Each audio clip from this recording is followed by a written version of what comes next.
Ketua Yayasan Rumah Peduli Kemanusiaan Pratiwi Novianti alias Teh Novi curiga bocornya percakapan antara Denny Sumargo dengan Farhad Abbas ke publik dimaksudkan untuk adu domba. Pasalnya rekaman audio tersebut sudah ada sejak berbulan-bulan yang lalu. Anehnya baru muncul sekarang ketika Teh Novi dengan Denny Sumargo sudah tidak berurusan lagi. Tapi itu hanya spekulasi saja. Teh Novi juga masih bertanya-tanya apa tujuan sebenarnya penyebar rekaman tersebut dan siapa sosok penyebarnya. Denny Sumargo pun mengakui bahwa suara di dalam rekaman tersebut memang miliknya dengan Farhad Abbas. Denny Sumargo juga sudah mengklarifikasi langsung ke Teh Novi dan kuasa hukumnya Gary Julian. Diketahui di dalam rekaman tersebut Denny Sumargo dan Farhad Abbas sedang membahas gaya hidup Teh Novi yang terlihat hedon atau tinggi. Farhad Abbas dan Denny Sumargo juga menyinggung isu bahwa Teh Novi adalah seorang ani-ani atau simpanan laki-laki beristri.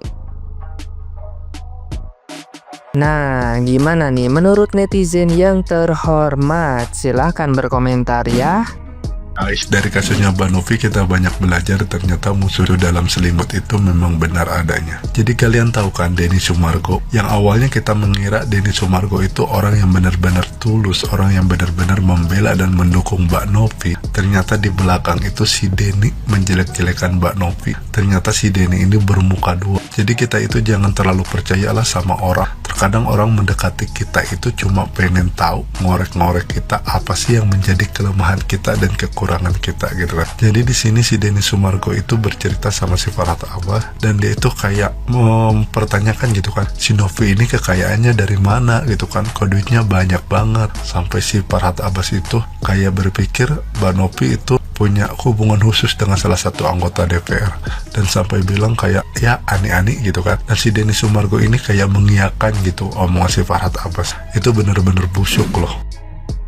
Tepat sekali apa yang disampaikan oleh Bang Jos. Salah satu yang harus dikejar adalah yang menyebarluaskan rekaman percakapan tersebut. Selain daripada itu adalah yang merekam percakapan tersebut dan tentunya yang menyimpan rekaman percakapan tersebut. Maka ingatlah baik-baik, merekam percakapan tanpa persetujuan, menyimpan rekaman percakapan tanpa persetujuan, menyebarluaskan rekaman percakapan tanpa persetujuan, itu dapat dikatakan ilegal.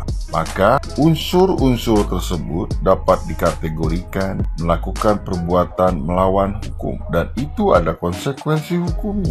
Ya, karena harus diingat pula, ada kecenderungan patut diduga, ada kesengajaan dalam merekam percakapan, dalam menyimpan rekaman percakapan maupun dalam menyebarluaskan rekaman percakapan tersebut. Ya, terlepas apapun isi percakapan tersebut, suka tidak suka, sadar dan tidak sadar, hal tersebut memiliki efek baik untuk seseorang yang melakukan pembicaraan tersebut maupun terhadap seseorang yang dibicarakan dalam percakapan tersebut. Nah, maka di beberapa waktu ke depan kita akan melihat beberapa hal. Pertama, tindak lanjut terkait penyebarluasan rekaman percakapan tersebut yang dilakukan secara ilegal. Yang kedua adalah efek dari yang ditimbulkan terkait percakapan tersebut, baik efek terhadap seseorang yang melakukan percakapan maupun seseorang yang dibahas dalam percakapan tersebut. Ya, kita lihat. Jelas. Alright. Besti, tahu nggak ada kabar yang sangat menghebohkan ya? Kemarin 2 hari inilah pokoknya ada percakapan antara Bang Densu dengan Bang Farhad Abbas. Jadi kita itu sangat gimana ya? Merasa masa sih Bang Densu seperti itu gitu ya kan? Kita itu aku ini ya khususnya menahan emosi gitu. Menahan apa ya, mencoba untuk memahami gitu kenapa Bang Densu seperti itu. Tetapi pas ada penjelasan dari Bang Densu, ternyata itu kejadiannya 2 bulan yang lalu. Kemudian juga Bang Densu itu mengatakan tolong nggak direkamkan ini katanya gitu. Oh enggak, katanya dari pihak yang sananya gitu ya kan. Nah jadi Besti ya, apa ya, dibilang wajar apa gimana ya maksudnya. Pokoknya kita juga jangan terlalu munafik juga ya kan.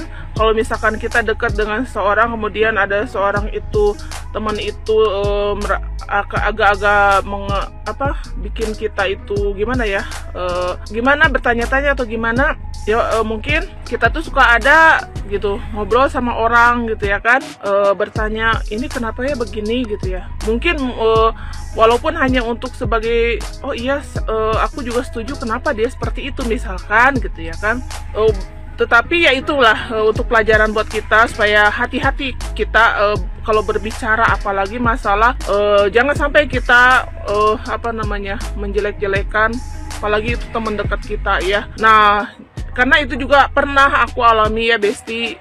Jadi untuk saat ini kalau misalkan kita ngobrol nih, terus kemudian ada orang itu bertanya tentang teman aku misalkan, gimana sih ini? Ya aku mah bilang baik aja gitu. Soalnya aku udah pernah mengalami, misalkan aku curhat karena dia itu merasa nggak nyaman dengan teman aku itu misalkan, terus kita curhat aja, tahu-taunya disampaikan lagi loh. Jadi kan udah dari situ udah jadi pelajaran buat aku. Kalau misalkan ada yang nanya tentang apalagi tentang temen aku gitu ya, aku selalu bilang aku nggak komentar gitu. Kadang aku baik-baik aja lah, dia mah baik sama aku mah gitu aja udah aku mah ya, karena takutnya disampaikan lagi gitu. Kalau kita memang sih kalau kita curhat ya itu sebetulnya ya wajar. Itu adalah orang yang menyebarkan luas lagi curhatan kita gitu ya kan. Nah terus ada juga Bang Pablo juga ya kan, aku dengar tuh iya dari mana ya katanya, tetapi kalau Bang Pablo bilang aku tuh udah tahu ya gaya hidupnya Novi dari dulu katanya gitu, cuma ya dari mana katanya gini tapi Besti ya, kalau misalkan menurut aku ya, orang yang suka berbagi itu nih seperti Teh Novi itu rezeki nanti selalu ada, si rezeki nanti selalu lancar gitu, selalu berlimpah ruah gitu. Makanya kadang ada nih ya, salah satu adalah tetangga aku ya, walaupun aku nggak begitu mengenal lebih dekat gitu ya kan, tetapi aku tahu profesinya hanya jualan apa, tetapi dia itu sampai bisa menyekolahkan anaknya ya dengan biaya yang tinggi, yang besar, kemudian dia juga bisa berangkat haji, kemudian umroh, dan dia juga pulang dengan selamat. Orang-orang di sekitar itu sempat menuduh dia itu memelihara anak anak tuyuli nah memelihara itu gitu ya. Tetapi kalau misalkan dilihat dia dengan pulang haji kemudian umroh gitu ya kan, dengan selamat, kita jadi justru aku berpikirnya itu jadi memang karena dia mungkin banyak sedekah atau gimana gitu ya kan, atau memang dia menggunakan teknik law of attraction itu nah jadi gitu ya Besti, aku tuh kalau orang yang banyak sedekah gitu ya, apalagi seperti Teh Novi itu kan kadang rezeki itu dengan ajaib datangnya gitu ya kan. Nah di sini ya, jadi kalau kita misalkan mau curhat apalagi dengan orang yang pembenci misalkan ya teman kita itu, atau gimana lah ya, pokoknya harus hati-hatilah Besti ya, itu untuk pembelajaran buat kita ya. Makanya itu orang yang menyampaikan lagi pembicaraan itu jangan dipercaya katanya Besti ya, jangan pernah dipercaya kalau si ucapan itu datangnya dari orang ketiga, kadang dari orang kedua. Misalkan kita berhadapan ngobrol, itu juga omongan si itu juga, orang itu juga jangan kita langsung percaya gitu ya kan. Dan itulah kadang mah manusia tuh omongannya juga kadang dusta, kadang bener gitu ya kan, nggak selamanya inilah ya. Tapi menurut aku sih sejauh ini ya, perasaan aku sama Bang Densu dan Bang Pablo, mereka itu masih tulus kepada Teh Novi ya, masih support kepada Teh Novi, mudah-mudahan seperti itu ya.